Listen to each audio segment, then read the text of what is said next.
Hello, my friends. Hello, my life warriors, wherever you are in the world. This is the Day In, Day Out podcast. This is episode 31, where I had the extreme pleasure to talk to Robert Ikwue. We have been, how can I say? We have been connected on LinkedIn for over about 2 years. 18 months to 2 years. Outstanding chap, always gives out a positive message.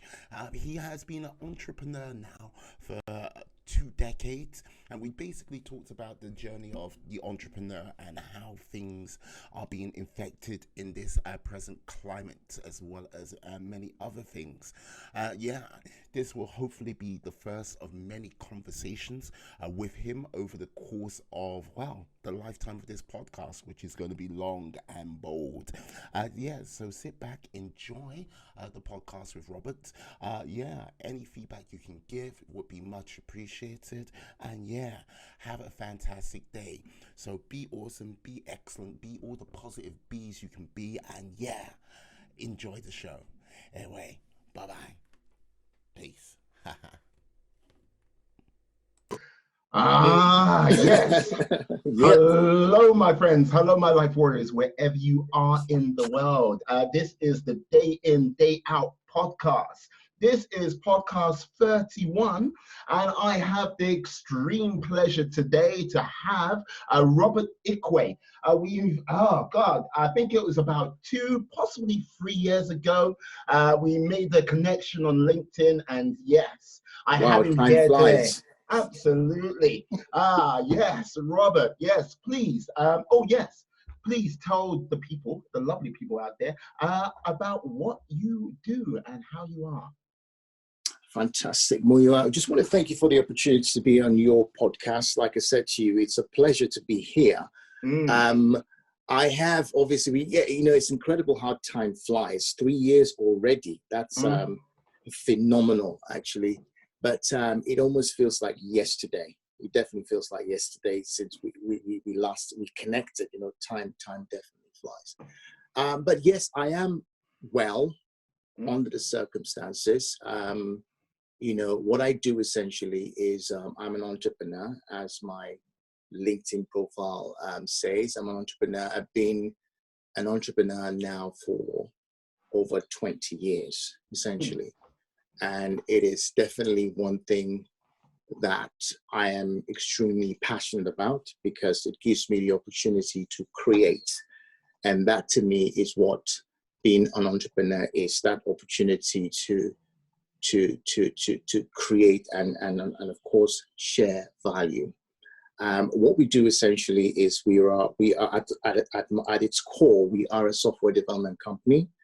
And we have been doing this for some time, but as I stress, I'm an entrepreneur, so there's always that opportunity to create. I also have other businesses which I started in the duration of naturally the 20 years in being in business. So in addition to having a software company, I also have started other companies in that space of time. Yeah, you mentioned you have a software company. What is the name of your software company? Well, I mean, the name of the company is called Quintrix UK. Quintrix UK, that's the name of the software company. But in terms of how we are structured as a business, because we have multiple business concerns, we have a group company as well.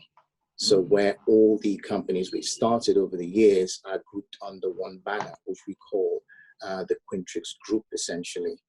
So if you follow me on LinkedIn, you could see that I do not necessarily, in a sense, sell anything. I don't push any of my companies in that sense, because we're currently in that position where we are rebranding as an organization. So we are, currently repositioning ourselves. So in time, I believe in the shortest period of time, you get to see a lot more of what we do. In terms of all our various business offerings. But at its core, we are a tech-driven company, essentially. Oh, Fantastic, fantastic. Yeah, you say you've been in the entrepreneurial game for 20 years. Yeah, 20 Like, plus, yeah. yeah, 20 plus years. May I ask, how did you get started? What was the sort of first entrepreneurial business? What sort of got the spark, say? Can you tell us about that? Yeah, I definitely can. I mean, it's a bit of a long story because I think it's important that I start from there. Mm. Maybe some of your viewers may benefit from the story. Let's see if they don't get terribly bored. No, But please tell your story, sir. Tell your story. yeah, absolutely. I Right. mean, I studied microbiology back in my university days, and what was interesting was I graduated, started working as a microbiologist, and found, surprisingly, after 1 week of working, I mean, within an industry I thought I had some degree of passion for. Mm. And after 1 week, I found, I just had that moment of clarity, and it just dawned on me that, oh my God, you're in the wrong line of work. Yeah. In as much as I enjoyed studying microbiology, I mean, working in that environment certainly wasn't for me. Because you can imagine spending those number of years studying and then realizing, oh my God, I've got to now start to think about doing something else. Mm. But that's when the inclination, I guess, started to develop. I started to think about how to find a different career path. But due to happenstance, I as at the time, I knew very little about IT. I didn't even own a computer, to be perfectly honest with you, at the time. It's like, microbiology, IT. It's like, what's a computer? Exactly. So, ooh. You know what I mean? But to be perfectly honest with you, I mean, as events sort of unfolded, I encountered a situation that exposed me to the potential of what the internet could be. We're talking in the 90s, late 90s now. Mm. I encountered a young man who was doing some incredible stuff, programming and creating incredible bits of software. And that just sort of sparked an interest in me that I actually didn't know where it came from, but that was the beginning of that sort of thought process as to what that industry could potentially become. And I sort of dove into it head first and started to learn, but after a while I learned what I needed to learn. I was able to transition from the microbiology thing to IT. Got my first job as a software programmer within a very short period of time. Okay. And ultimately, not long afterwards, I started to think about this is better off. I'm better off, starting my own company. And technically that's how it began. Essentially, that's how it began. No, you seem to have this knack of just jumping headfirst into the unknown. Like, look, don't get me wrong. Like microbiology to IT, like those two things seem to be so diametrically opposed. Absolutely. So Absolutely. what you were doing. So like doing that leap and going, okay, I'm going to do IT now. And then basically taking another leap and then going, I might as well start my own company. Absolutely, yeah. Yeah. Like how quick, like what was the time scale on that? Well, that's a very good question. I mean, I think initially you can imagine if you were in a position where you'd done the studying and you find yourself transitioning in terms of what your career path could potentially be, that would take a bit of time. Mm. I think it was, I would say that took about possibly about 3 years in total, because not only did I transition into IT, what happened was I actually went into a discipline in IT that I wasn't really overly passionate about as well. So it was a bit of a dilemma, as in making the transition into what we call, one aspect of IT. Let me just generalize. And I again found myself in a similar position, questioning my decision to actually be in that space. I was there because naturally, you had to pay the bills. After a while, I now made that, further leap into the aspect that I felt very passionate about, which is the software development aspect of, information technology. So that's how that transition happened. It wasn't necessarily very smooth. But as you say, I mean, it's the mindset for me that is important. Being able to make the decision that you want to make a change, and understanding that that change would require sacrifice. And naturally, that change as well could be incredibly painful, which it was, if I'm perfectly honest with you.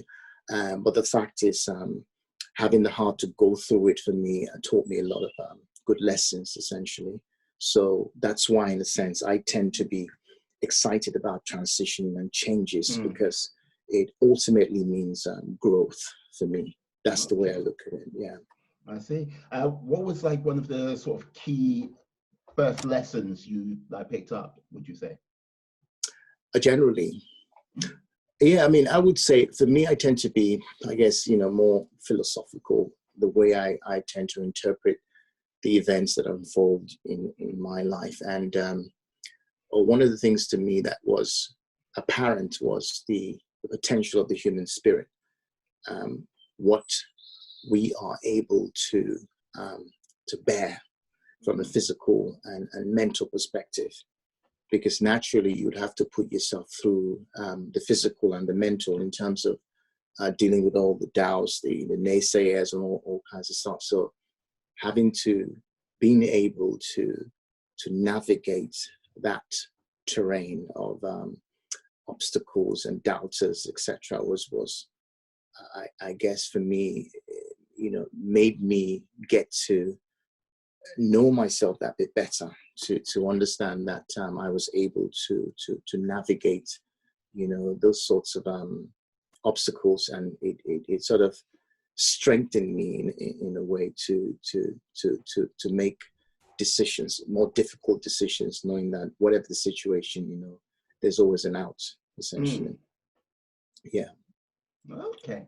And when you started off in IT, and you decided to start your own business, what was the first business you started?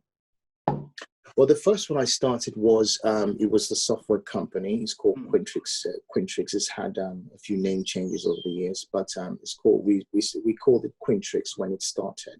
So that was the first company I started. That was roughly around, I think, in the early 2000s, essentially. So that was the first company I started. That company is still trading to date. So it's been a while. No, fantastic. 20 years. Come on now. Yeah, absolutely. Yeah. So it's been, we've had a lot of exciting times. A lot of creativity has gone into that company. It's taught me everything I know about business. So, I owe a lot to that company, at a personal level. Yeah.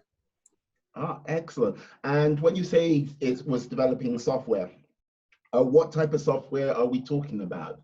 Okay. Well, essentially, we are Quintrix UK is a bespoke application development company. So essentially, we build software for an organization. Doesn't matter the size, or the complexity. Essentially, the idea is to understand the customer's requirements, understand what the business case is, essentially, and create the software off the back of that. So really, it's just really creating custom applications. That's the core of what we do. And you can imagine custom applications mean exactly that, flexibility in terms of the build, in terms of the platform, in terms of the technology.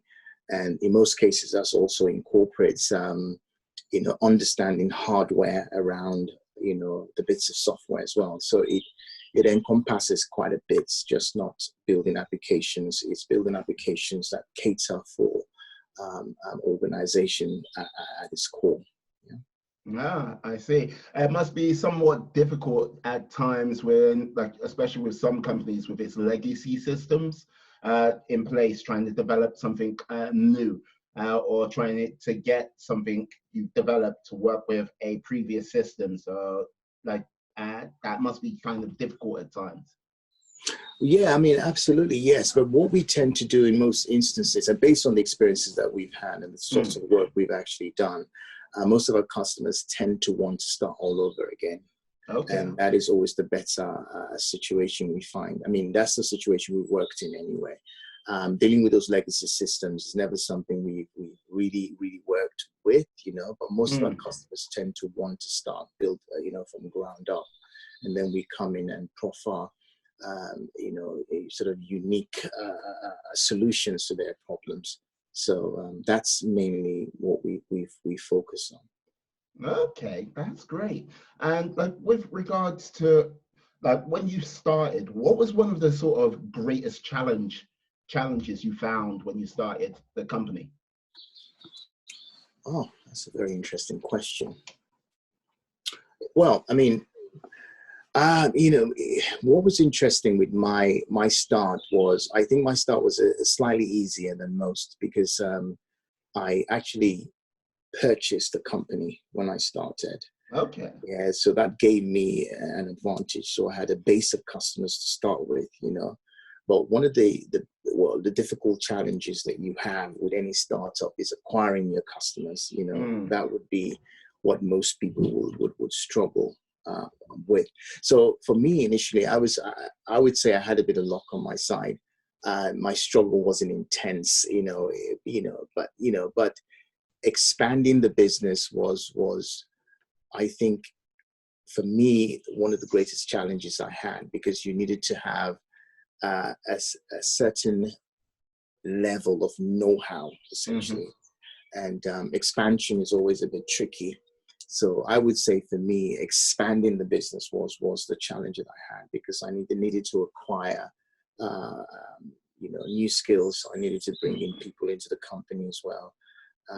So to me, that was the greatest challenges that I had initially. Yeah. Right. And like basically when you like got into it and you were like, as you say, expanding the business, was it a case of did you have to take on a particular strategy, or was it a case of you had to acquire a certain amount of knowledge before you could actually grow the business? I think it's a combination. I think for me, acquiring the knowledge was critical to expansion, especially when we're not a funded company, so to speak. So we had to be careful with our expansion. It had to be meaningful within the context of what we wanted to achieve from a strategic point of view. You see what I mean? So the expansion was how could I put this? The expansion was in a sense guided by strategy, essentially, right? Guided by strategy. So we did need to acquire knowledge, and we did need to bring in a few people into the business as well to be able to expand in the direction that we wanted to. Yeah. Yep. Like this is the thing, like I would say you always hear a lot about people starting their own business, like basically from scratch. But with regards to say purchasing a business, that is something you don't like. You hear about takeovers, but not someone like sort of step in and purchasing purchasing an existing company. Some of the I think one of the things what kind of I don't get in my mind is how do you start that process and how do you raise like the funds? Because I look at a company and it's like that's the company. I understand when you're doing a takeover bid, it's like you times it by 4 what the actual valuation is, and then that's kind of the price. But I see what you mean. Well, there's some degree of that, but my scenario was slightly different. It was a company owned by a good friend of mine, and he'd been running the company for a few years and was looking to go into other things. And he was successful in the things that he in the business that he went into. Yeah. And he wanted to, offload, so to speak, this other business, which was an IT company as well. And he looked to me because I'd worked with him in the past. I'd helped him develop his base of customers to some degree. So he felt I was the better person to look after, his base of customers, because there were people within his base that he really wanted to ensure ended up in good hands. So that was the basis for that process of actually buying that company. So it wasn't anything heavily formalized in the respect that you've described.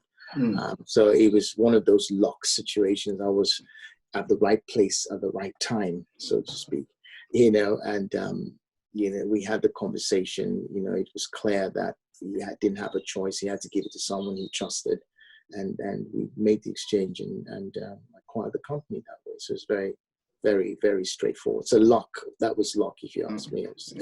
Well, like, this is the thing, like, I would say this, there are many a times you'll like see people's stories throughout the world where they have that sort of lucky moment, which will come to fruition. But it's the difference is there is not many people which make the most of that luck and build upon that. So it's like, you might get a lucky moment, but the work and the hard work, what goes behind that is everything to build something greater than it was before. Like, with regards to like the sort of day-to-day work, what was that like when you sort of took over for the first time? I mean, running a business, personally, I think it's no matter how we sugarcoat it, it's tough. It's pretty tough. And building, in as much as I acquired the company in the way that I did, I still needed to build a base of customers that trusted what we had to offer. So as it was under new management, so to speak, we had to build relationships, good relationships with the existing base of customers. So there was a lot of work in that. In terms of continuity in offering the services that they got from the previous company, we had to work on that as well. So to summarize, I mean, it's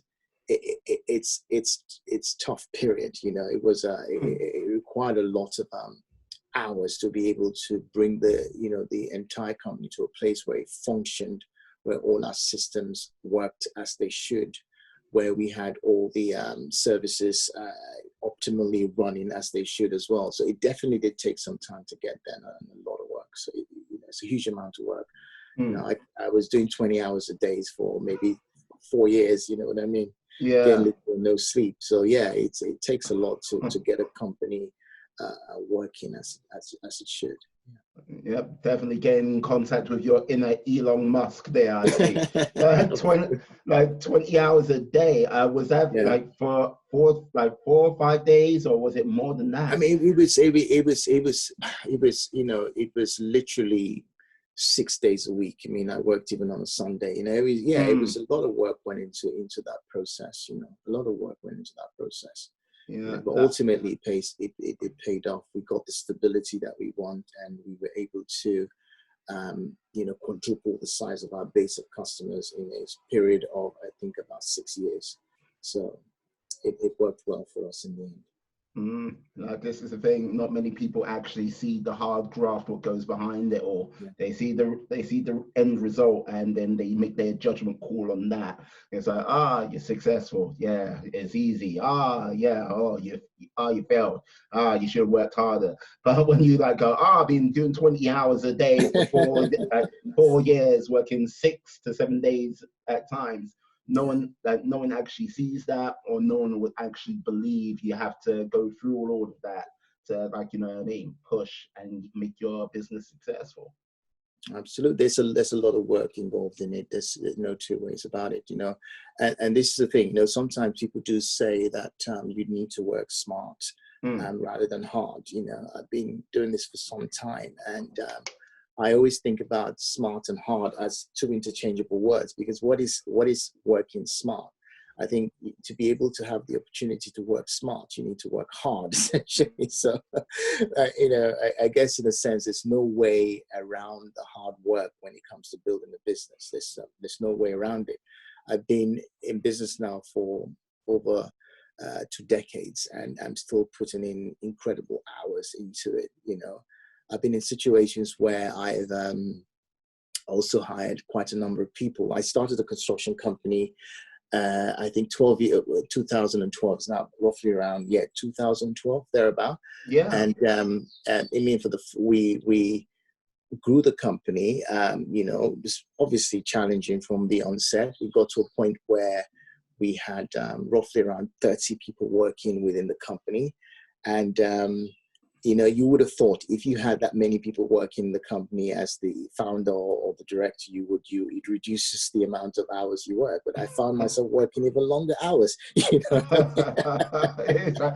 don't worry, I've got this crack team of 30 people. Okay, here's 40 hours for you, and then some. Okay. Maybe I could have done certain things better, but it is challenging managing people.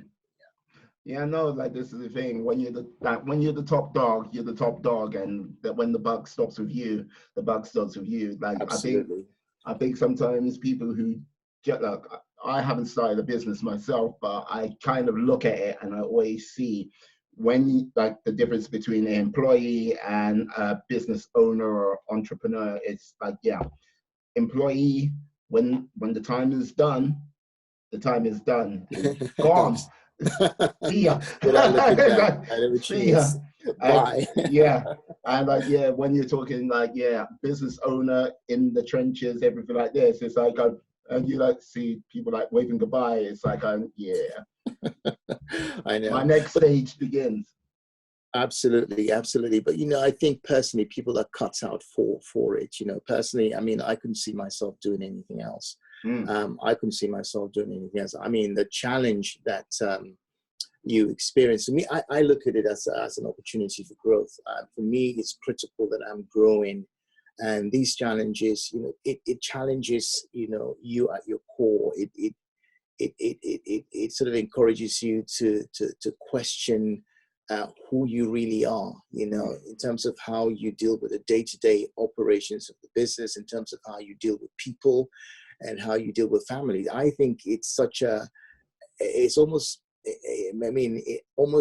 a sort of a religious experience, because it's challenging you at so many levels, And to me, that's precisely what attracts me to being an entrepreneur, because it's an environment that forces growth on you. And of course, that it is transferred to people around you as well, because you encourage people around you to grow. So you can all achieve a greater common vision, so to speak. I agree. And like with regards to like sort of business, like doing it, it's somewhat like when you say akin to a religion, I would say it comes down to basically, rather than a spiritual sense, but more on a personal sense, faith in oneself and one's abilities to be able to get things done and make things happen. And that sort of faith and belief is one of those things which, like, I've got to say, many a person who is an entrepreneur has that in abundance, because if you really think about some of the things entrepreneurs go through, you're like, you are insane.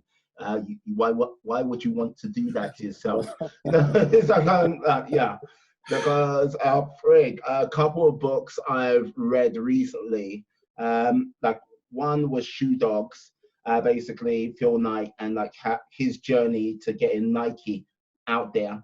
And the other was, like Netflix. I don't know why I'm blanking on the guy's name, but the sort of journey they went through, they like from Shoe Dogs, it was all about cash flow and everything like this. And you're like, always chasing that element of cash flow, cash flow. With Netflix, it was a case of,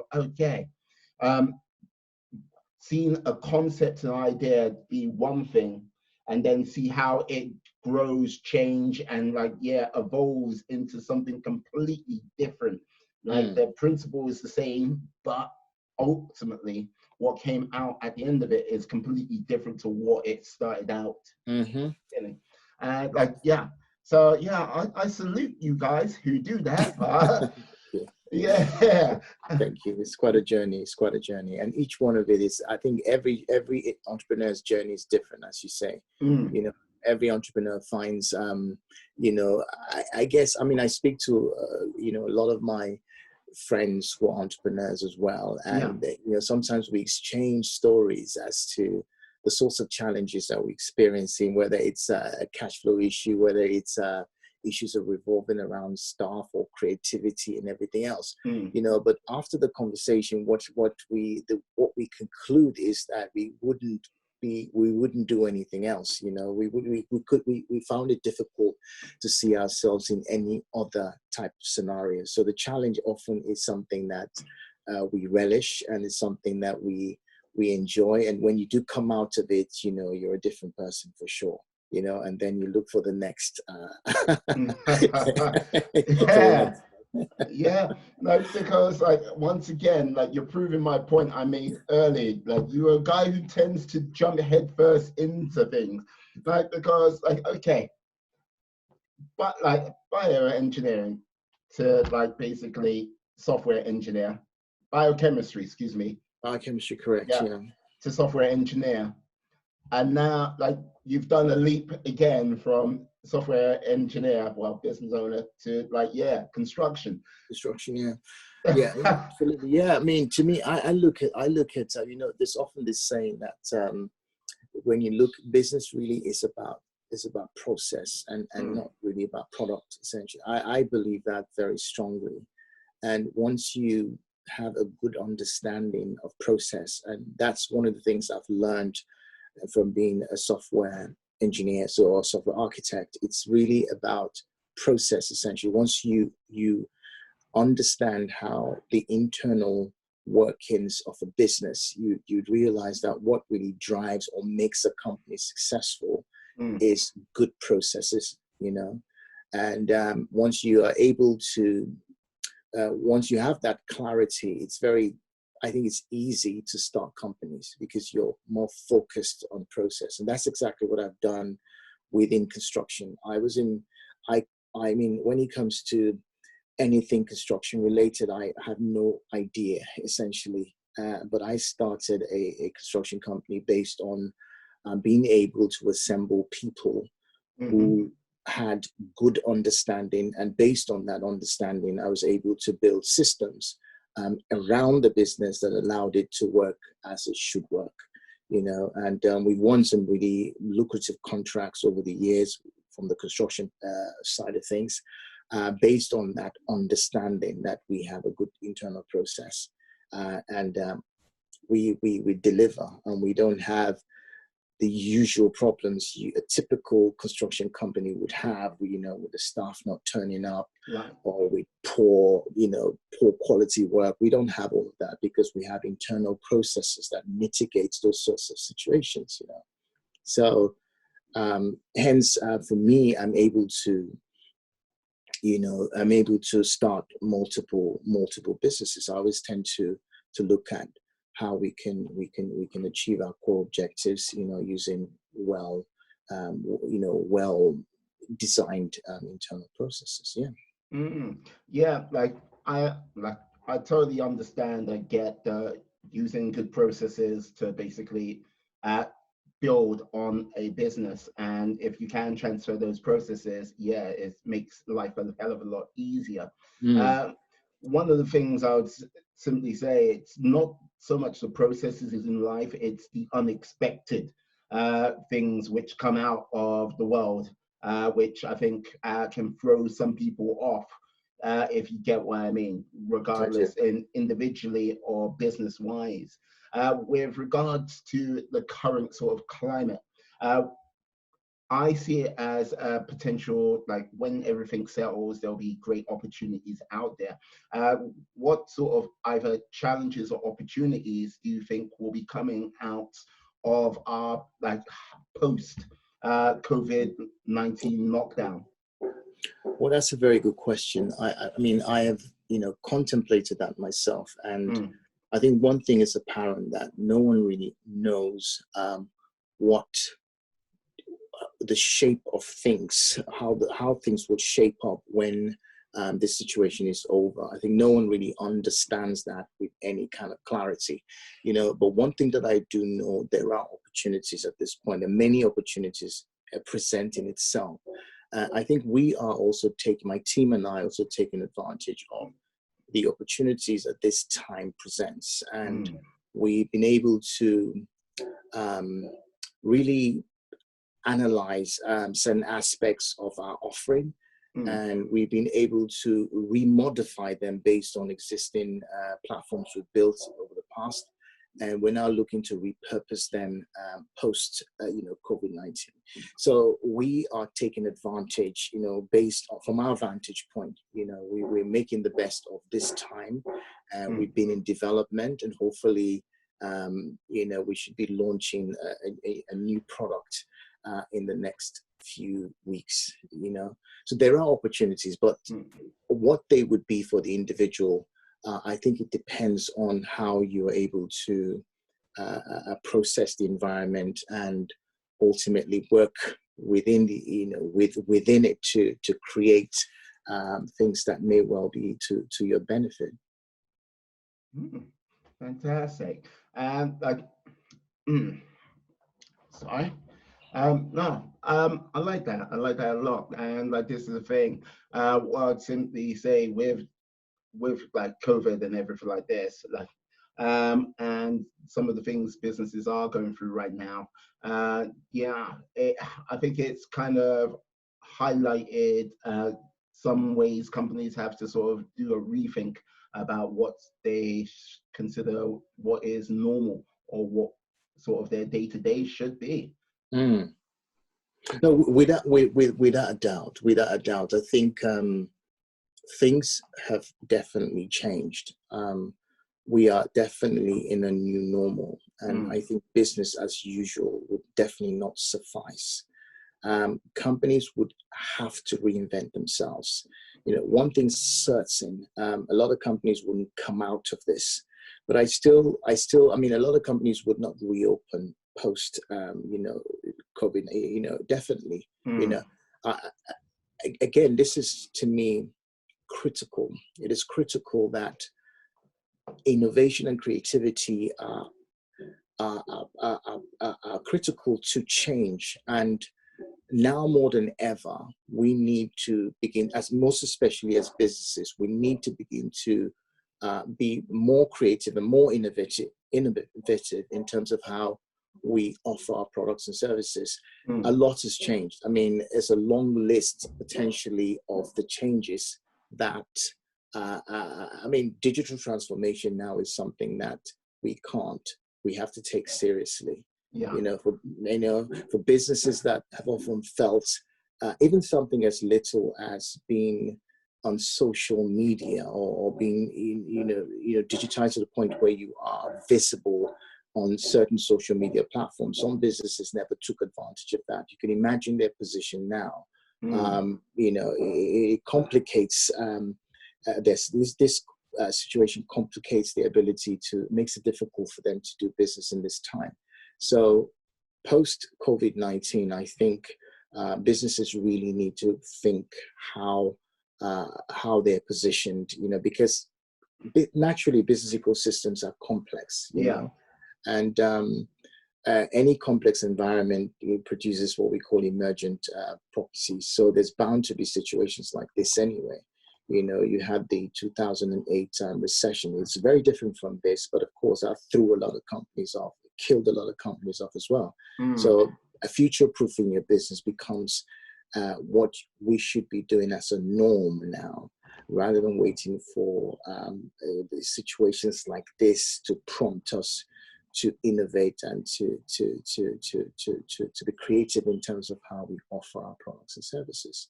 So this, for me, is a confirmation more than anything else that as businesses, we need to be consistently creative, and we need to be innovating consistently as well, because there may well be other situations like this as well, if you see what I mean. Yeah, no, I totally understand. Yeah, I agree. One of the things I would say is being a sort of hyper accelerated is working from home was a thing before this. I could see happening more and more in like the office, like sort of office working setting over like 5-10 year period. And like, yeah, it was going to be something where companies would be like, well, we'll do it, but we'll do it in our own time. Now, this has just been like, okay, right, got to switch everything over right now. Like my lady works in IT, and she's basically in charge of her IT team, and like basically like office of 50 people. From them working in our office to then like, okay, everyone working from home. Like one of the things they did have, they all had laptops anyway, but working from home and then having everything working on that type of thing. And like the company I work for, like I think 450 people, we all had laptops, but now it's like they went, yeah, everyone now is working from home. So the sort of attitude like had to change right there overnight, which is like, I can understand how that might be an effect for like some, like for yourself on say the software side, but not so much on the construction side.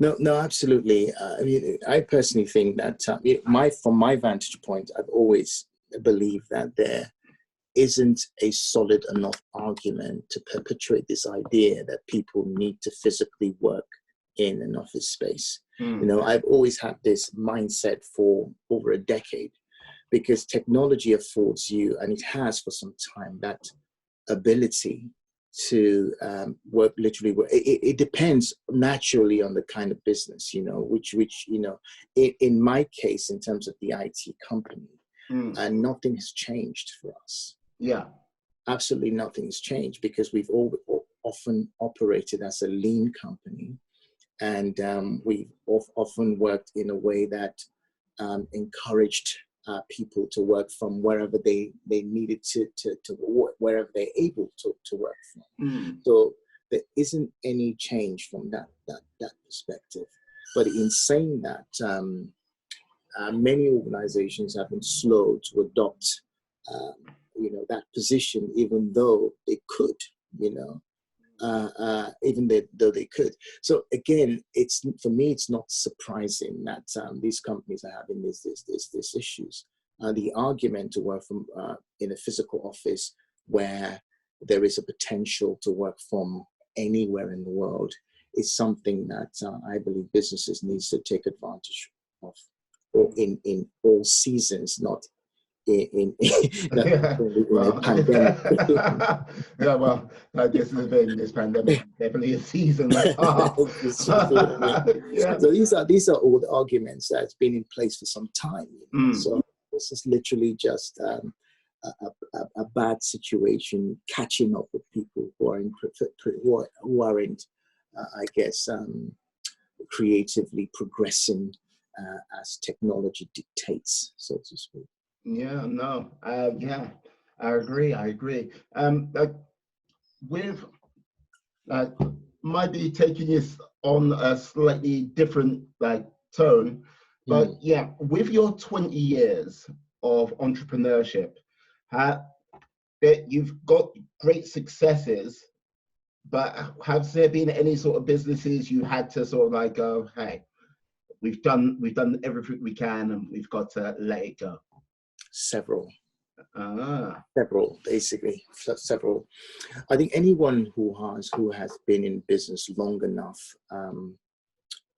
would admit to one thing: failure is part and parcel of what it is to be an entrepreneur. I think your tolerance for failure is also, and let me add, disappointment, is something that you need to have a thick skin to be able to deal with. You know, so I think personally, I've had more failures than successes. I think at a ratio that I'm almost embarrassed to admit. You know? Yeah, it's like, come on, wake up, fresh dose of failure today.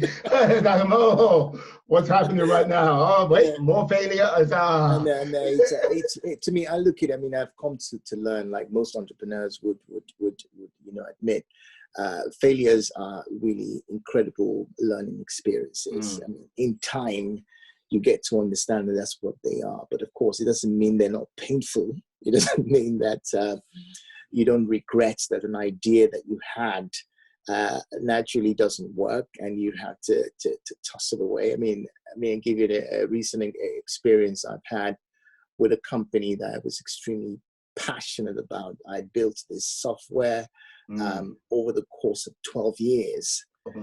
And started this incredible company. I was, had some incredible partners, but in the end, we had to let the company go. And that to me was a very, very painful experience. But that's the nature of the beast, and that's what we signed up for, so to speak. And the ability to really, really accept this failures is part and parcel of what it is to be an entrepreneur, and being able to say, okay, let's get going again. Let's get to the next one. Yes. Oh yeah. No. I agree. It reminds me reminds me of the Japanese proverb you put up yesterday. Fall down 7, get up 8. Yeah. Absolutely. Absolutely. This is the thing. I think that whole principle of falling down 7, getting up 8, it's so, I think, relevant, to entrepreneurship, but I would say in life as well, because the amount of times you're gonna get knocked down, it's unrecognizable. Absolutely. If I get you a number, you might as well add 10, 20 because you know how life can be at times. Exactly. And just being able to have the power to get up and push forward. Because I remember watching, I can't remember where I saw this clip, but it had Oprah Winfrey and Steve Harvey. Basically Steve Harvey turned to Oprah Winfrey and went, you how many times have you failed? And she was like, countless times. I can't remember how. Yeah. And you know what I mean? And this is the thing, you got to remember, Oprah Winfrey is literally the queen of lifestyle, talk shows and those she has a net worth which puts many a country to shame. Absolutely. For sure. And if she can say, I have failed more times than not, I think people need to realize that is all part of the fundamental process in getting any success in life. Absolutely, without a doubt. And like you rightly said, it wouldn't really matter, what aspect of life, you're pursuing. Failure is one thing that we do need to accept as part and parcel of, the process of growth, essentially. And the key for me is, like I said, is really realizing what it is. I'll give you an example again. After the failure of that company, which I mentioned, I had an opportunity almost, I think I would say about a month after that, which meant that I could actually take all the experiences that we've had building that company and literally put into that opportunity, which in a sense produced, I would say, the resources that we'd invested into that previous business, it brought it out in a space of 1 year. You know what I mean? So the opportunity, the learning afforded us the opportunity to take advantage of that scenario, which we did. And it meant in the end, there's no loss. Hard work is never lost. That's what I've learned over time, that whatever you fail in, you can transfer that knowledge into something else. So in a sense, like the saying goes, you're paying to learn, that's what failure is. You're paying to learn.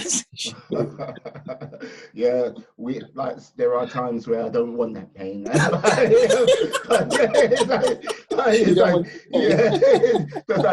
Keep it over there for me. But life's like, nope, here comes the lesson. Hit me on the side of my head. But still, there's that ow. Thank you. It definitely comes, but it's a positive. However you look at it, it's a positive for sure. It's a positive. Yeah. Yeah. Like this is like when you're looking at when back in the day when you started as your entrepreneurial journey, like do you kind of sometimes look at what it would be like today if you had to start from scratch? Oh my word, that's a damn good question. I think if I thought about within the context of the software business, I could definitely tell you that I wouldn't want to start today. Ooh. Yeah, definitely, because I'm talking from my vantage point. The way technology is moving, it grows exponentially. There's no way. I mean, I would be able to catch up in this time. It's taking me a lifetime to be able to catch up with technology. And one of the advantages that I had was when you go back. You're talking late 90s now, which is like literally the Stone Age, essentially, in terms of technology. Yeah. You know, that's when I started. So I started to build applications, complex applications in the 90s, essentially, where technology was still at its infancy in terms of web-based technology. You can imagine if you fast forward from then to now. So then, the knowledge we have was highly valued. If you see what I mean, it was highly valuable. And what we're doing now, what we were doing then, with the advancement of technology is easier to achieve in this day and age. So for me personally, I'm glad that we started our software company when we did. Now would have been a terrible time to start because the competition would be fierce, essentially. Yeah. No, okay, that is interesting. That is interesting. So if you wouldn't have started a software company in today's market, what would you have started instead? In today's market, that's a fantastic question. I mean, we're currently working on a startup, as it were. I mean, it's still in progress, in development. We're looking to launch in a few weeks from now, as I mentioned earlier. For me, I think it fits the times. That's, again, is another important aspect of being an entrepreneur. We need to be aware of what's happening within our ecosystem. And based on what I could see from my vantage point is as the market is producing this disruption, we felt it could be a good opportunity to create something around supporting, mentoring entrepreneurs, So we're providing training around, mentoring and training opportunities for entrepreneurs. So we're creating a product around that. Okay. And we've been sampling that across a variety of, segments of people, and it's been receiving some praise. So in a situation like this, and from my vantage point, I felt starting a company like that would be helpful in these times. And so we're working on that. So hopefully I would maybe come back and tell you a bit more about where we're going with that and the successes or the failures we've had with that. But there, so that sort of business is what we're I can't give all the details, which you can understand. No. But yeah, that. Just exactly, more information. Quick, I need this now. Exactly. So supporting entrepreneurs at this point, I think for me is a big thing, and it's one of the things I am passionate about. I feel for me it's about giving back, but there is an opportunity there as well. To operate a business around offering that value to entrepreneurs in this climate. Yeah. I would say this. I think with this period of time, look, you've gone through mid-90s, late 90s, 2008. You've gone through. You've seen at least 3 recessions. Absolutely. And basically the last one, 2008. Yeah, that was like a big one. But this is like, okay, for everyone, this is pretty much uncharted waters. Like 70%, 80% of the country just stopped. Yeah. Yes. I think one of the things with regards to many entrepreneur out there, especially the young bucks, they can kind of remember 2008 as a kind of memory, but I don't think they actually know the sort of hardship of a true recession, if you get what I mean.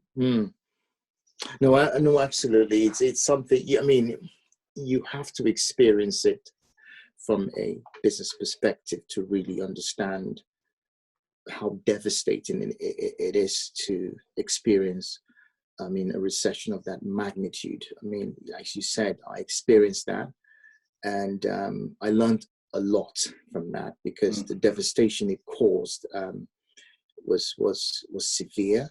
I saw a lot of businesses disappear. A lot of my clients disappeared as well. You know, I mean, the news was coming in every day with that 2008 recession. You know, this company's dead. You know, you send out an invoice only to get, you know, a response that, you know, the company no longer is been shut down. You know, and that was the narrative for many years to come that preceded that time. So it was quite devastating. For the younger ones, I can't even begin to imagine that they would really understand how that impacts, you know, a business. You know, it's really difficult to really understand it. I think you'd have to experience it to know for a fact. It's like experiencing this current situation. You know, I mean, as businesses, we still don't know what to expect. No one can say that they do. Even economists still struggle as to what the outcome could be. We have projections, we have models that may well attempt to describe the fallouts, but no one knows for a fact. You know, which is a difficult one. You know, for most cases, most people are at home. You know, we're doing absolutely nothing. Businesses are shut. You know, so there is no way we can know what the fallout would be. But we can only learn, I think, we can only just simply prepare for the worst, so to speak. That's about it, really. And hopefully, you know, the stimulus packages from various governments of the world would ease the pain to some degree. But it doesn't account for what happens when when business starts again. No one knows that for a fact. I'm sort of picturing that they'll take some of the lockdowns off from the UK come mid-June, sort of late June, and then basically there'll be like the economy will start getting back into gear, and then I think the true test will be September, October for sort of many business out there, where the sort of the dust settles, and it'll be a case of are they viable? Are they not? As you mentioned, like the government stimulus package. I think it's one of those things where I think they haven't sort of finalized any sort of restart package yet. If they have, I don't know, but you might know better than I. But I think that's something it really needs to be taken into like real consideration for everyone going forward.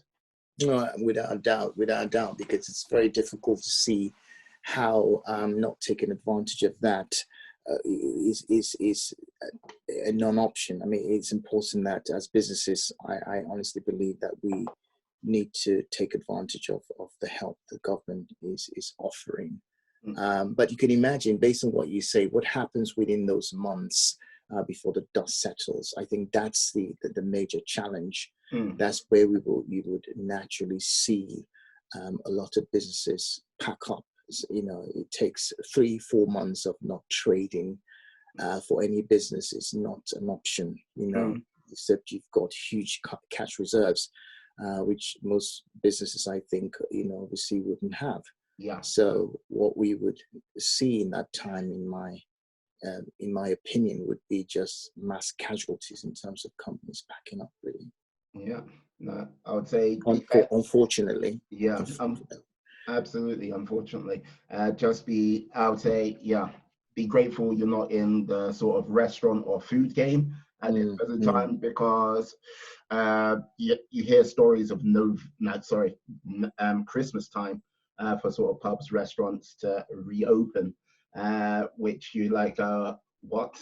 That is no, it's no, it's quite scary actually. Yeah. It's scary. Yeah, it is scary because it's not a situation, any business, owner wants to be in, because it really spells doom for businesses in that situation. It's just a tough one. It's a tough one. Yeah. No, I hear that. Like, with regards to there are a number of people out there who are on furlough, or like myself and stuff like this. Is there any sort of like book, film, or anything like that you would recommend to them in these lockdown period? Wow. I'm more of a film person, to be perfectly honest with you. I do watch a lot of films, and sometimes I do watch films for motivation as well. Gosh, what films would I recommend? Let me think. I can't think about one at the moment. I should have prepared for that one. I can't think of one at the moment, actually. You can't think of anyone? Yeah, I can't think of a film I could recommend. What's your favorite film? My favorite films, I like films like The Matrix. I love The Matrix, an old film. Yeah. But I really love it because it really delves with, I think, mindset and mind, and that sort of alternate reality and stuff like that. I really enjoy films that, push, how we see the world, and Lord of the Rings, another movie that I really like, because it just showcases people dealing with extremely challenging situations, and for me, I like things that, encourages you to see that you're able to achieve more, You're able to do more, I hear you. But you would make a friend of my lady for life when she hits really? things. Yes. Wow. She'll kick me out because just to mess with her at times. I just ask random questions about it, and it's because we recently watched all three of the Lord of the Rings. So it's the only thing we haven't watched for I think about a year is The Hobbit. I just recently watched that with my kids. That was also very good, actually. It's one I would definitely recommend. Have you've seen that as well? Yeah. Oh yeah, I've seen all of Lord of the Rings. I've seen all of The Hobbit, and got to say, I love the Smaug when you got the dragon. Just I love that bit. It's okay. Yeah. Coming along, just everything. I was very impressed with that. But have you seen? I'm gonna have to ask. I've asked everyone. Of course. Do you have Netflix? I do. Yes, I do. Yes. Have you seen Tiger King? What do you call it? Tiger King. Tiger King. Yeah. No, I've heard about it, but I haven't seen that. You've got to watch. That is a film, not a series. It's a documentary series. It started with Tiger King. I saw that. Yes, I saw the actual preview of it yesterday, just briefly. Yeah. Yeah. All I've got to simply say is watch it. If you watch one, you're going to be in for all of them. Out of this documentary, I've got to say, when you kind of look at all of the people in it, and then you go, you know what, the best person out of this is a drug smuggler / dealer. You kind of know how low the human race has gone in there. Wow. Interesting. Oh yes, it's interesting. Wow. Is there a book you would be able to recommend?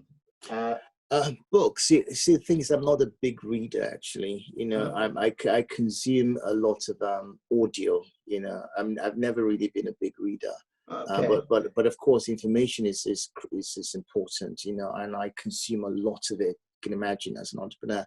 Yeah. But I'm a visual person, and I tend to want to listen a lot. So I'm not a big reader. I know one of the things that is said about entrepreneurs, you've got to be a big reader. You've got to be a big reader. Unfortunately, I'm not a big yeah, reader. no, you know But what? I would say you got to be a big consumer of information. that's the key. That's what it Yeah. is. Absolutely, Yeah. absolutely. And I consume a huge amount of information, but not by way of sight, by way of audio. Okay. And of course, I'm sorry, not by way of reading. I meant, but I consume information in other ways. Oh. Yeah. So Yeah. basically, videos and podcasts for you. Absolutely, yes. I'm more of a documentary kind of person. I mean, I consume a lot of information, especially around the entrepreneurial category as well. So, yeah. Perfect. Yes. If you could let people know how they can get in contact with you, either via LinkedIn, social media, yeah, please, and let them know. And I'll put the information in the description as well. Over to you. Fantastic. Well, you can reach me on Twitter. My handle is Robert Ikwue. So spelled Robert and surname Ikwe. So Robert Ikwue. On LinkedIn, it's the / then Robert Ikwue as well. Mm-hmm. Those would be the two media I would prefer to be reached. Well, you can reach me on email as well, so which is okay, which is Robert at quintrixltd.com. So if you need any help or advice related to software or whatever, feel free to get in touch. I'll be willing to have a conversation with you. Excellent. Yeah. Excellent. I'd like to say thank you today, Robert, for coming on the podcast. It has been a pleasure. And I look forward to definitely more communication over the near future. And yes, we'll work on something to help get your message out with your new venture, no doubt. Brilliant. Fantastic. Thank you so much, Muiwa, for having me. It's a pleasure. I've been looking forward to this.